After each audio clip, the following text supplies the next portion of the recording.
Thank you for visiting our channel. Please like, share and subscribe for more exciting food videos. Hello everyone, welcome to the channel.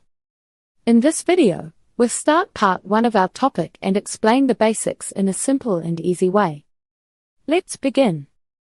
Have you ever walked through a busy county fair or a local night market and noticed people carrying giant, curly sticks of fried goodness? That eye-catching snack is the spiral potato, often called a tornado fry. It's more than just a snack. It's a structural masterpiece that turns a humble root vegetable into a crispy, golden tower of flavor. These treats have become a global sensation because they offer the perfect crunch of a potato chip with the fluffy center of a thick fry. Their unique shape makes them easy to eat on the go, which is why they dominate street food stalls from Seoul to Los Angeles. While they look like they require a degree in engineering to assemble, you can actually recreate this carnival favorite in your own kitchen. Making them at home lets you control the quality of the oil and go wild with your own custom seasonings. Whether you're looking to impress guests at a backyard barbecue or just want a fun weekend project with the kids, mastering the spiral cut is a rewarding skill. This guide covers everything from choosing the right spuds to the specific tools that make the process easy. You'll learn how to get that signature stretch without breaking the potato and how to achieve a level of crispness that rivals any professional vendor. What exactly is a spiral potato? The anatomy of a spiral potato is quite simple yet very effective. It consists of a single, whole potato that's been pierced by a long bamboo skewer.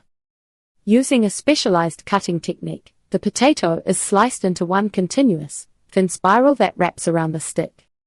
Instead of falling apart into individual rings, the potato stays connected, allowing you to stretch it out along the length of the skewer. This creates a massive surface area, which is the secret to its incredible texture. Once the potato is spiraled and stretched, it's typically deep fried until it turns a deep golden brown.